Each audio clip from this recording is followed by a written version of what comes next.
पावन पिनाक, प्रथम तो मेरा प्रणाम स्वीकारे।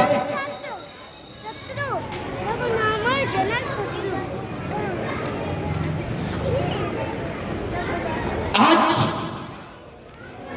आपको इस स्थिति में पाकर सोचने के लिए विवश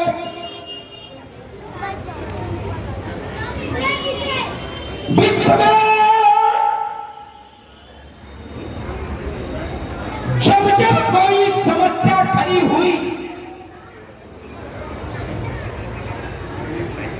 जब जब कोई समस्या खड़ी हुई तो समस्या का निदान दो माध्यमों से, एक शास्त्र के माध्यम से और एक शस्त्र के माध्यम से। हाँ, ब्राह्मणों ने जब समस्या का निदान ढूंढा तो इन शास्त्रों के माध्यम से, और जब क्षत्रियों ने समस्या का निदान ढूंढा तो इन शस्त्रों के माध्यम से। ब्राह्मण शास्त्रों की पूजा न करे चलेगा। ब्राह्मण शास्त्रों के अनुसार न चले तब भी चलेगा, लेकिन अगर ब्राह्मण शास्त्रों की होली जमाएगा तो उसके ब्राह्मणत्व पर प्रश्न चिन्ह खड़ा हो जाएगा। उसके ब्राह्मणत्व पर प्रश्न, उसे ब्राह्मण नहीं तो राक्षस कहा जाएगा, उसके ब्राह्मणत्व पर प्रश्न चिन्ह खड़ा हो जाएगा। क्षत्रिय अस्त्र शस्त्रों का पूजन न करे चलेगा। क्षत्रिय अस्त्र शस्त्रों का प्रयोग न करे तब भी चलेगा, लेकिन अगर क्षत्रिय अस्त्र शस्त्रों को नष्ट कराएंगे तो उनके चरित्र पर प्रश्न चिन्ह खड़ा हो जाएगा। क्षत्रिय है भी कि नहीं? बस इसी बात को लेकर उपस्थित हुआ रावण। इस राज समाज के मत अब मैं कहने के लिए विवश हूं कि नए मकानों में चीजें पुरानी कौन रखता है, बड़े शहरों में परिंदों को पानी कौन रखता है, हमें ढाबे खड़े गिरती हुई दीवार को वरना सलीके से बुजुर्गों की निशानी कौन रखता है, सलीके से बुजुर्गों की निशानी।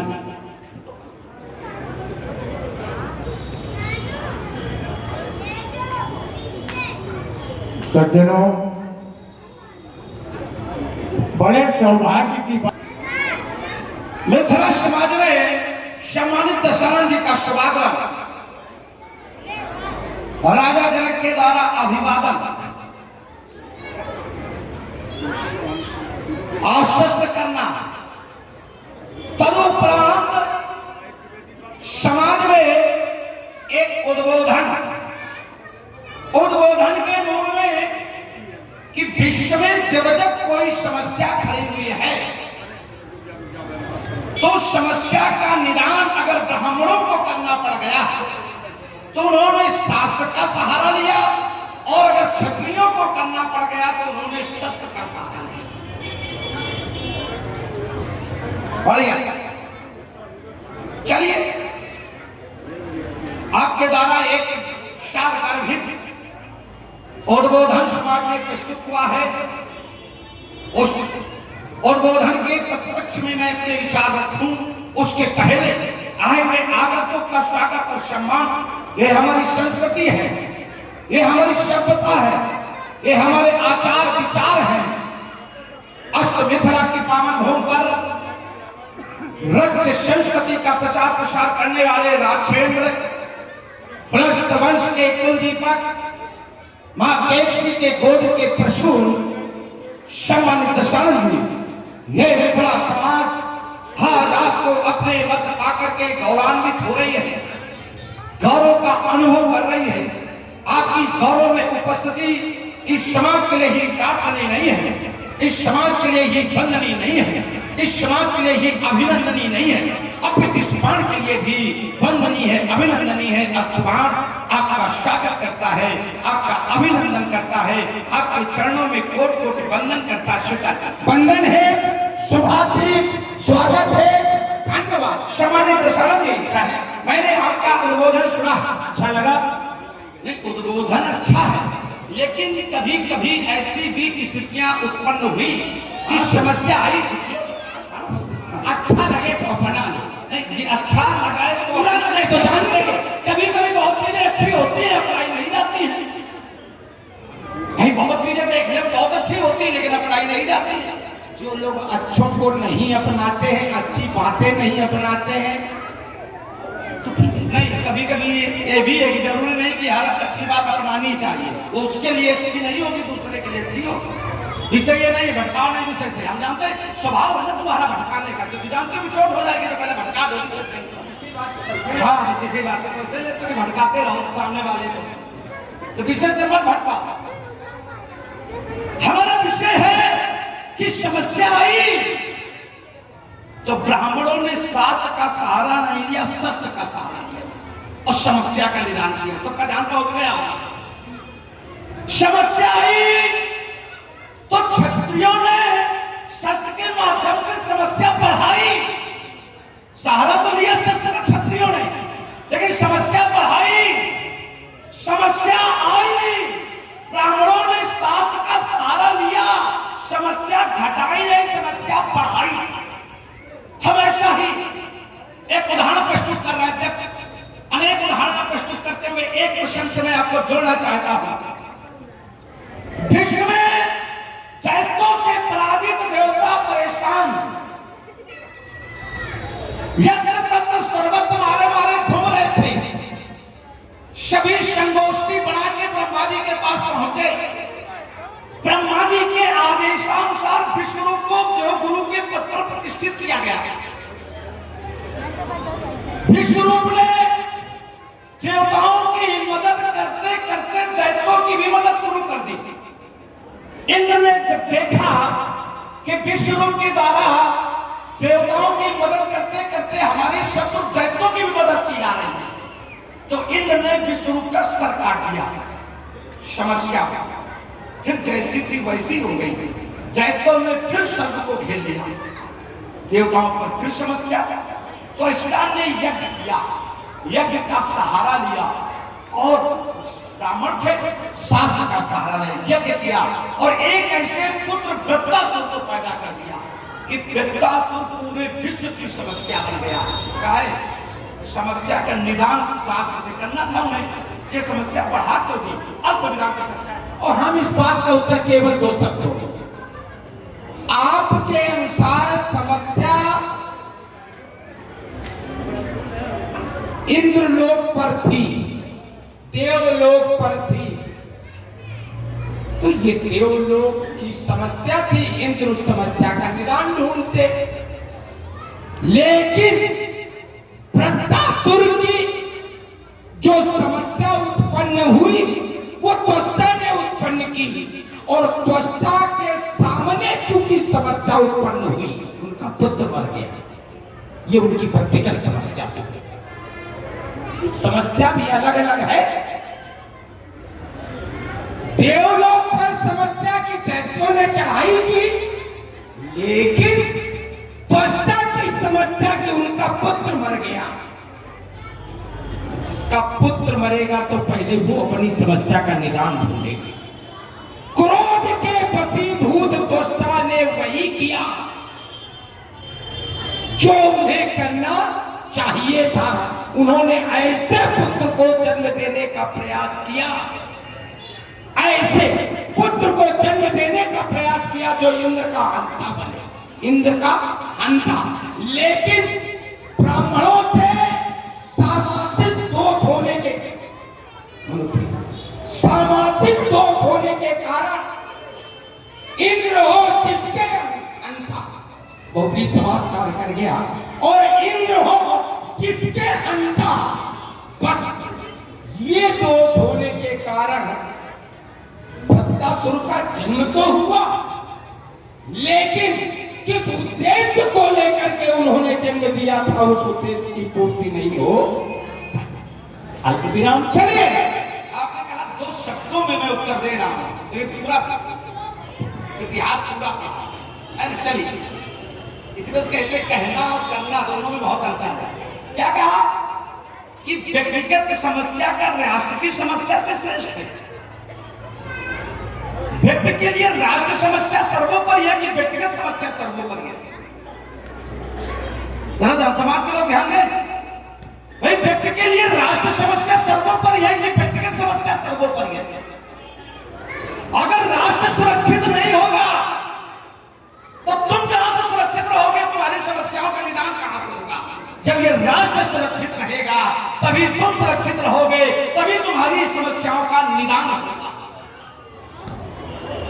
विश्वरूप का वध हुआ था, निश्चित उनके पुत्र का वध हुआ था, लेकिन यह महत्वपूर्ण नहीं था। दुष्टा को चाहिए था कि राष्ट्र की रक्षा करें, पहले स्वर्ग की रक्षा करें, क्योंकि 12 आदित्यों में एक वो भी आदित्य थे, उनका भी ये नैतिक दायित्व बनता था कि हम अपने राष्ट्र की रक्षा में अपना सर्वस्व समर्पित करें। आप जैसे लोग ही अपनी व्यक्तिगत समस्याओं के लिए जीवन जीते हैं, और जो लोग राष्ट्र की समस्या के लिए जीते हैं वही समाज के लिए बंधनी हो जाते हैं, वही समाज के लिए अभिनंदनीय हो जाते हैं।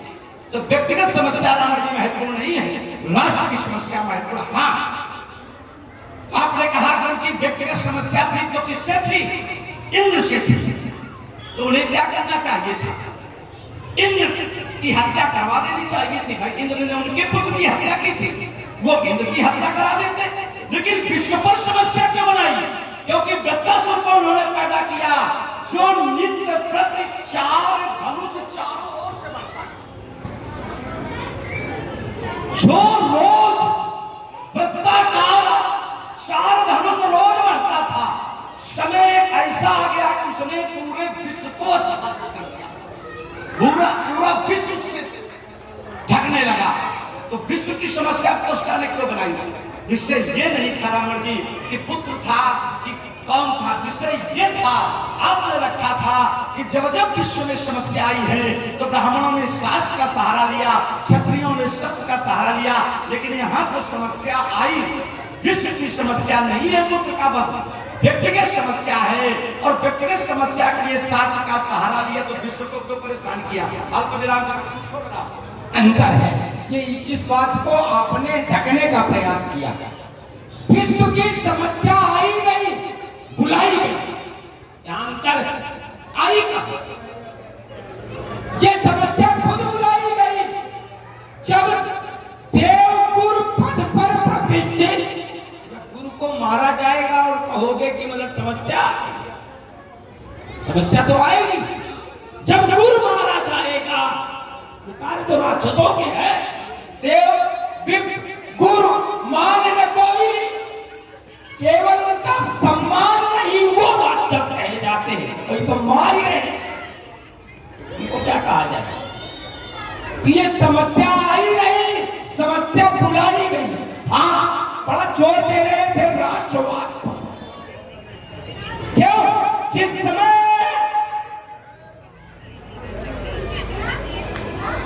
गजानन का पद भगवान शंकर द्वारा किया गया तो मैया ने अपने आराध्य से कह दिया कि अगर मेरे पुत्र को जीवित न किया गया तो मैं विश्व विध्वंस कर दूंगा। चाहे विश्व बड़ा है, राष्ट्र बड़ा है, वो विश्व विध्वंस की सोचने लगी अगर उनका पुत्र न जीवित किया गया तो। इसीलिए लिखा गया प्राणन्ते सुत अधिक। तो जब समस्या व्यक्तिगत आती है, जब समस्या पुत्र की आती है, तो स्वाभाविक क्रोध का वशीभूत मानव कुछ ऐसे भी कृत्य करता है, ऐसे भी कृत्य करता है जो मानवीय दृष्टिकोण से उचित नहीं है। चलिए, आपने कहा अंतिम जो बिंदु आपने रखा, पहले प्रकाश डाल दूं। आपने कहा गजानन का वध हुआ, मैया ने विश्व में समस्या खड़ी कर दी कि विश्व विध्वंस कर दूंगा अगर गजानन गजानन का वध क्यों हुआ था? क्योंकि उन्होंने माता के आदेश का पालन करते हुए अपने पिता भगवान भोलेनाथ को भी अंदर नहीं जाने दिया, क्योंकि वहां माता का आदेश था और माता के आदेश का पालन करते करते गजानन ने अपनी बलि दे दी। और यहां विश्वरूप अपने कर्तव्य का निर्वहन नहीं कर रहे थे। दोनों में अंतर है, ऐसा थोड़ा जो बोलोगे। वहां गजानन का वध हुआ कर्तव्य के पालन में, और यहां विश्वरूप का वध हुआ कर्तव्य के पालन न करने के कारण, क्योंकि विश्वरूप की नियुक्ति ही दैत्यों के विरोध में हुई थी। दैत्यों के विरोध में देवताओं के पक्ष में विश्वरूप की नियुक्ति हुई थी। और विश्वरूप ने किया क्या कि देवताओं की मदद छोड़ो, उनके शत्रु दैत्यों की मदद शुरू कर दी थी। माने तुम गुरु के पद पर हो, तुमको कोई गुरु बना ले तो क्या तुम उसके दुश्मन की मदद करोगे? शास्त्र नहीं कहते। शास्त्र क्या कहते हैं? शास्त्र कहते हैं कि अगर ब्राह्मण, बालक, स्त्री, राजा, प्रजा अगर ये सब शब्द की मदद करते हैं तो इन्हें भी मार देना चाहिए। ब्राह्मण कहते हैं, ये गुरु के लिए नहीं कहा। गुरु बनता कौन है? भाई गुरु होता कौन है? गुरु कोई भी हो सकता है। गुरु कोई भी हो सकता है, ये नहीं है कि आवश्यक नहीं कि गुरु ब्राह्मण ही हो, क्योंकि एक ऐसे व्यक्तित्व भी हुए जिन्होंने 27 गुरु बनाए। देखो हम इसी जगह तो यहाँ रुके, छोड़ते चलो। गुरु का कर्तव्य क्या, इस पर भी बढ़िया बात बताइए आप। इसके लिए साफ बात, गुरु का कर्तव्य है, गुरु का कर्तव्य है गुण अंधकार का, रून प्रकाश का, जो अंधकार से प्रकाश की ओर ले जाए, जो हमें आध्यात्मिक ज्ञान कराए, जो उस परम शक्ति का बोध कराए, ऐसे व्यक्तित्व का नाम गुरु, ना कि जो हमारे भोजन की व्यवस्था करे वो गुरु। यही गड़बड़ हुआ, नियुक्ति ही गड़बड़ हो गई। काहे के लिए नियुक्ति हुई? कारण बलिष्ठ बनाने के लिए। गुरु का काम क्या है? ये बड़ा बढ़िया आपने प्रश्न किया था, गुरु का काम क्या है?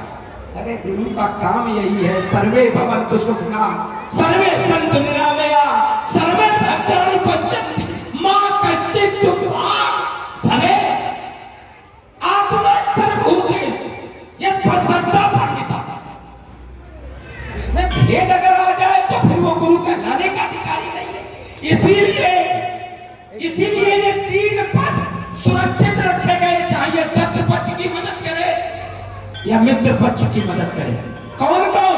3 पद, सचिव, वैद्य और गुरु, ये 3 सुरक्षित पद राजा के बताए गए, जो शत्रु पक्ष की भी मदद करेंगे तो उन पर दोष। सचिव, वैद्य, गुरु, 3, ये 3 पद सुरक्षित बताए गए। एक बात, हाँ आपने कहा बढ़िया, इस चिंतन के लिए साधुवाद जो आपने जोड़ा था कि वहां मैया के आदेश का पालन करते हुए गजानन ने अपने प्राणों की आहुति दी। हाँ, यहां भी मैया के आदेश का पालन करते हुए विश्वरूप ने अपने प्राणों की आहुति दी। जिस समय विश्वरूप की नियुक्ति गुरुपद पर प्रतिष्ठित की गई, क्योंकि मैया विश्वरूप की मां अर्थात त्वष्टा की पत्नी दैत्य पक्ष से थी, आपके परिवार से। देखो बेचारे मदद कर रही, विरोध में बोले, शर्म तो आना रही है।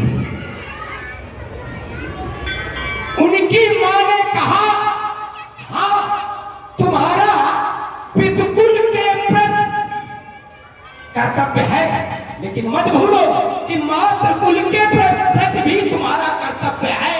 इसलिए पितृकुल की मर्यादा को ध्यान में रखते हुए मातृकुल का भी ध्यान रखना।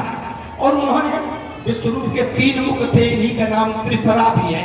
3 मुख थे तो एक मुख से देवताओं को भोजन, एक मुख से दैत्यों को भोजन और एक मुख से पितरों को भोजन। ये कार्य विश्वरूप कर रहे थे। कहाँ कर रहे थे? चलिए बढ़िया। आप क्या समझ रहे समाज में सब मूर्ख बैठे, चाहे जो कुछ बोलते जाओगे सब समाज स्वीकार करती जाएगी। इसलिए हम समाज को उस योग्य समझ रहे, तभी हम ये अभी तो गलत परोस रहे हैं, अभी तो गलत। क्या कला ये सुरक्षित पद है, किसी की मदद करें। गुरु वैद्य और सचिव ये सुरक्षित पद है मदद करने के लिए। भय बोले प्रयास तो ये तीनों में जल्दी नाश हो जाते हैं। जरा कहां से कहां जोड़ रहे हैं, मैंने कहां की बात है कहां जोड़ के पहुंचा दोगे? अगर ये तीनों भय के कारण, राजा का मंत्री अगर राजा को भय के कारण उचित और अनुचित का मार्ग नहीं देता है, गुरु अगर उचित और अनुचित का विचार करने के नहीं समझाता, तो ये तीनों नष्ट हो जाते हैं। यहाँ पर ये सुरक्षित नहीं है। जैसे आपने कहा, दूसरी बात आपने रखी कहा क्या, कहा उनके 3 मुख थे। बढ़िया है ना? नहीं, एक उनका नाम और भी था, तीसरा। विश्वरूप का एक नाम तीसरा था। 3 सिर हुए, तीनों मुखों से वो आहुतियां दे रहे थे। क्या कर रहे थे? एक मुख से देवताओं को, एक मुख से दैत्यों को और एक मुख से पितरों को। काहे पितरों को तो कब दिया जाता है और देवताओं को हक दिया जाता है, और अपने अवसर में बताना कि दैत्यों को क्या दे रहे थे। जब आपका अवसर बोलने का आवे तब बताना नहीं, बीच में नहीं। फांस ही रहे, फांस ही रहे, फांस नहीं रहे। ये तो भाई आप वार करते हो तो वार सहन करने की क्षमता रखो। अपने अवसर में बताना कि वो दैत्यों को क्या दे रहे थे। दूसरी बात आपने कहा कि गुरु का काम है आध्यात्मिक बोध कराना, सद्मार्ग दिखाना, प्रकाश। काहे? तो फिर ब्रह्मा जी ने अंकित किया। भाई ब्रह्मा जी के आदेश पर विश्वरूप को गुरु बनाया गया। क्यों बनाया गया? कि जाओ जाकर के दैत्यों के विरोध में देवताओं को बलिष्ठ करो। तो इसका मतलब ब्रह्मा जी ने गलत किया। काहे? तुम तपस्या करो, वरदान मांगो, तो ब्रह्मा जी बढ़िया गलत है। और जब ब्रह्मा जी किसी दूसरे को मार्गदर्शन दे दे तो वो गलत करते हैं। भाई अपने मतलब को तुम समाज में परोसोगे। मैंने ब्रह्मा जी ने भी अनुचित कार्य किया कि नहीं जाओ तुम विश्वरूप को गुरु के पद पर प्रतिष्ठित करो। ये ब्रह्मा जी का आदेश था, ये किसी व्यक्ति विशेष का आदेश नहीं था। और ब्रह्मा जी के आदेशानुसार उन्हें गुरु के पद पर प्रतिष्ठित किया गया। और फिर तुमने अपने वक्तव्य में कहा कि देवताओं को बलिष्ठ करने के लिए दैत्यों के विरोध में क्या बता रहे थे? सर्वे भवन्तु सुखिनः सर्वे सन्तु निरामया। क्या है? ये गुरु का काम है, ये गुरु का कर्तव्य है। अरे जब ये तो एक भक्त की अभिलाषा है भगवान से, और चलो इसे हम और मान लें कि ब्राह्मण पूजा करते हुए ईश्वर से कहता सर्वे भवन्तु सुखिनः सर्वे सन्तु निरामया। ये गुरु नहीं कहता। गुरु का काम है सबसे पहला, उसका धर्म है राष्ट्र रक्षा। जब गुरु के कर्तव्यों पर आप अपना चिंतन ले जाएंगे और ध्यान करेंगे तो आपको उत्तर मिलेगा कि गुरु का पहला नैतिक धर्म है राष्ट्र की रक्षा, दूसरा उसका धर्म है धर्म की रक्षा, और तीसरा उसका धर्म है अपने शिष्य के उत्थान की रक्षा। ये गुरु के कर्तव्य है। गुरु का कर्तव्य केवल ये नहीं है कि जो तुम परोस रहे हो सर्वे भवन्तु सुखिनः। काहे? अगर यही था, सर्वे भवन्तु सुखिनः ही था, हम थोड़ी देर के लिए आपकी बात मान ले तो काहे? शुक्राचार्य भी तो ब्राह्मण थे, वो भी तो गुरु थे, तो काहे सर्वे भवन्तु सुखिनः का सिद्धांत उनके लिए लागू नहीं होता? वो क्यों दैत्यों से कह रहे थे सर्व पर आक्रमण कर दो? भाई उनके लिए भी तो सर्वे भवन्तु सुखिनः होना चाहिए। माने ये भी सिद्धांत भी अपने अपने मतलब में परोसे जाएंगे, सिद्धांत भी अपने अपने मतलब के लिए होते हैं। अगर गुरु का ये सिद्धांत है सर्वे भवन्तु सुखिनः सर्वे सन्तु निरामया, तो फिर शुक्राचार्य ने इस बात का पालन क्यों नहीं किया? वो भी तो दैत्यों के गुरु थे, फिर उन्होंने देवताओं पर आक्रमण क्यों करवाया? तो सिद्धांत सत्य रावण जी बराबर होते हैं। इस कारण ऐसा समाज न परोसो। अब चलिए हम यहीं से शुरू हो रहे। शुक्राचार्य भी गुरु थे। किसके? दैत्यों के। तुम अपने ये आप जानते हैं यही कह के बच पाओगे। ये विषय नहीं है कि आप हमारे पर अपने गुरु क्या करना, जो विषय है उस पर उत्तर दो। ये ना कि कीपट की पीढ़ी करोगे तो अपने गुरु की एक रब करे तुम मुझे बड़े गुरु को नहीं मानत हो तो तुम दुनिया क्या ये कौन सा विषय है? ये तो अल्लाह नहीं बस शुरू यही है ये विषय बढ़ाओ यही होता है तेरा सजा छुआ ताकलाई हम ये तुम्हारे गुरु हैं उन पर तुम टिप्पणी कर रहे हो क्या तुम्हें ये मालूम नहीं कि वो शत्रुओं वो दैत्यों के गुरु क्यों बने क्योंकि उनकी यही बात है जो ध्वस्ता कर रहे हैं वही शुक्राचार्य ने किया अब जुड़ रहे हैं तो बड़बड़ा के इस बिंदु से ही जोड़ रहे हैं जो ध्वस्ता ने किया ध्वस्ता ने वृत्तासुर को जो जन्म दिया पुत्र पद के कारण दैत्यों के गुरु शुक्राचार्य बने अपनी मां के कारण उनकी मां ख्याति का पद विश्व द्वारा किया गया इसलिए वो दैत्यों के गुरु बने एक बात बड़ा जोर दे करके कही जा रही थी इसका मतलब ब्रह्मा जी ने गलत किया इसका मतलब ब्रह्मा ने गलत किया हाँ ब्रह्मा ने कोई पहली बार गलत किया ब्रह्मा के कई लोग थे हाँ ये प्रबुद्ध समाज है कुछ चेहरे मुस्कुराने लगे इसलिए लग रहा है कि ये परोसना चाहिए ब्रह्मा के 5 मुख थे और गलत करने के कारण भगवान शंकर ने उनका एक मुख नोच दिया था और वो मुख ब्रह्म हत्या के कारण उनके गदेली से चपक गया था तब काशी में जाकर के उसको मुक्ति मिली थी तब से भगवान शंकर का एक नाम कपाली भी पड़ा तो काफी सब सही करत रहे गलत करत रहे ऐसा थोड़ा ना कि ब्रह्मा जो करते हो सब सही है वो गलत नहीं करते थे ये कहे सब देवता कहे तो देवताओं को क्या ब्रह्मा जी को ये मालूम नहीं था कि देवगुरु बृहस्पति का है बता देते कि जाओ होते मना लो ये नहीं किया विष्णुरूप को क्योंकि वो चाहते थे इंद्र को दंड मिले वो चाहते थे इंद्र को दंड मिले इसलिए ये सब किया उन्होंने जो गलत करेगा उसे भोगना पड़ेगा हाँ एक बात प्रश्न के रूप में हमें बांटने के लिए तुमने की थी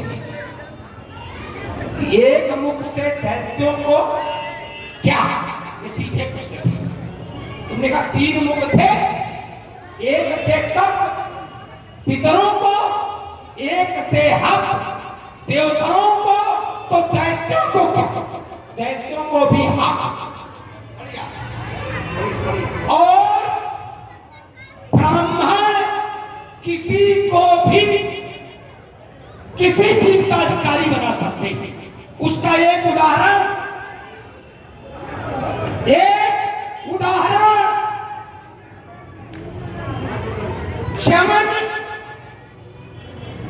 च्यवन के दोनों नेत्र फूटे उनके नेत्रों को फोड़ने वाला कोई और नहीं उनकी पत्नी सुकन्या थी की पुत्री राजा सरियाती की बेटी हाँ ठीक है च्यवन की पत्नी गड़बड़ हुई ना राजा सरियाती की पुत्री सुकन्या बहुत लोग गड़बड़ कर देते संतुलन बना रहा उनकी पत्नी सुकन्या ने ही उनके नेत्र थोड़ा इसमें सुधार की जरूरत जिस समय नेत्र फोड़े गए तो समय उनकी वो पत्नी नहीं थी नहीं हाँ बस इसी में सुधार से बोले तो हम क्या कहेंगे क्या नेत्र फोड़े ना पहले कहो कि सुकन्या ने उनके नेत्र फोड़े और उसका पश्चाताप करते हुए उनकी अर्धांगिनी बनकर के उनकी सेवा की जबरदस्ती नहीं जबरदस्ती नहीं आपने कहा कि उनकी पत्नी सुकन्या ने नेत्र फोड़े ना था राजा सरदार की पुत्री सुकन्या ने नेत्र फोड़े ये कहेंगे हम अगर ये कहते कि सुकन्या ने नहीं फोड़े तो बात बन जाती अगर प्राण ग्रहण के बाद कोई पूछेगा आपके नेत्र किसने फोड़े तो क्या बताएंगे हमारी पत्नी ने ये बात में बनी ये बिल्कुल सही है लेकिन फोड़े किसने तो जो है उन्हीं ने फोड़े बात हमारी कुछ और आप ये मन परेशान हम सीधे जोड़ रहे कि उनकी पत्नी ने जब उनके नेत्र फोड़ दिए तो च्यवन ने अश्वनी कुमारों को बुलाया और अश्वनी कुमारों से कहा कि मैं तुम्हें सोमरस का अधिकारी बना दूंगा। इसके पहले अश्वनी कुमार सोमरस के अधिकारी नहीं थे। यज्ञ में सोमरस के अधिकारी वो नहीं बनाए जाते थे। इंद्र ने विरोध कर दिया, ये कैसे हो सकता है, इनको सोमरस का अधिकारी आप कैसे बना सकते हो? उन्होंने कहा कुछ नहीं, जो ब्राह्मण कर दे वही सही, कोई खाता न कोई पही, जो हम कह दे वही सही। और उन्होंने अश्वनी कुमार ने उनको नेत्र दिए, बस उन्हें सोमरस का अधिकारी बना दिया। तो ये ब्राह्मणों के दाहिने बाएं हाथ का काम है कि कब किसको हक का अधिकारी बना दे, कब किसको कप का अधिकारी बना दे। हक भी बनाता कब है? ब्राह्मण मंत्रों के माध्यम से वही हक हो जाता है और मंत्रों के माध्यम से वही कप हो जाता है। यही तो वही हक देवताओं को और वही है दैत्यों को भी परोसा जा सकता है अगर ब्राह्मण उचित है तो। अल्प विराम चलिए बढ़िया, क्या दोनों का सफल प्रयास किया। यही बात। हाँ देखिए, जैसे आपका इशारा हुआ हम तुरंत उठा लिया। अब मैं एक बात बता दूं, हम माने अपने बाप ही नहीं मानेंगे वो तुम्हारी भी करोगे क्या? सोचते ये थे कि मिथिला में बड़ी ज्ञान की चर्चा होती, आज ज्ञानियों को भटका दो। सब ज्ञानी तो है, हम कहा इनको भटका दो, लेकिन ये लोग भटकते नहीं, ये अपने मार्ग पर रहते हैं। उन्होंने तुरंत मार्ग अपना बदला तो हम आप सोच रहे अपने मूल में आ जाए।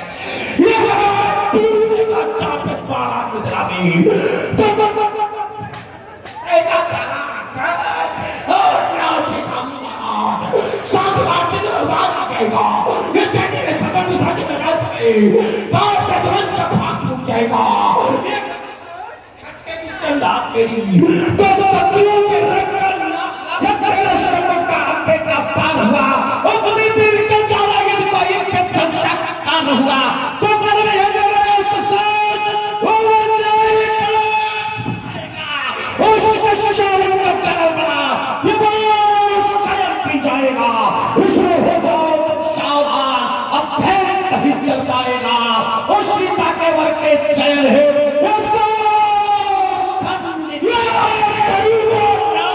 तेरे मस्तक पर बनकर रही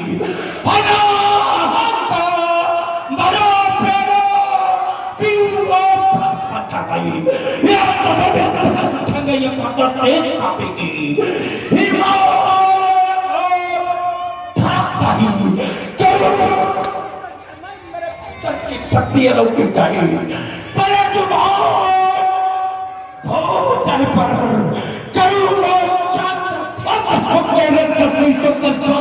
अवतार गिरेंगे और सूर्य होती पंचन करी चक्कर की कथा प्रहार करेंगे और सूर्य सदाएं निकलेगी और बालों की बौछारें होगी और बालों चमकती रहेंगे और तलवारों की धारें होगी, कपटीरन प्रदर्शन होगा, वह कहता ललकार सुहावे और धनुष का खंडन होगा और धनुष का खंडन होगा और धनुष का खंडन। देखो बात यही है कि वही बात होनी चाहिए, बिल्कुल वही हो। हमने इन पर लगाया प्रतिबंध और तुम हो प्रतिबंध के विरोध, तो कहो ना, करो, बढ़ाओ, लगाओ हाथ। अब अभी देखो कहीं चैला चीर के नाम दे हम मनई चीरे की बात कर रहे हैं, लकड़ी की नहीं। जैसे धोखे में भी न रहना, कहीं दही के धोखे चूना पी जाओ तो वहां तक फाट जाए। हम जब तुम्हारे जैसे चूना को पीने चलते हैं तो घर से घी पी के चलते हैं। जीवन भर दूसरों के साथ कपट किया, अब तुम्हारे वैद्य ने भी तुम्हारे साथ कपट किया। अत्यधिक अगर चूना तीखा है तो उसके लिए अत्यधिक चिकना भी चाहिए और गाय का घी अत्यधिक चिकना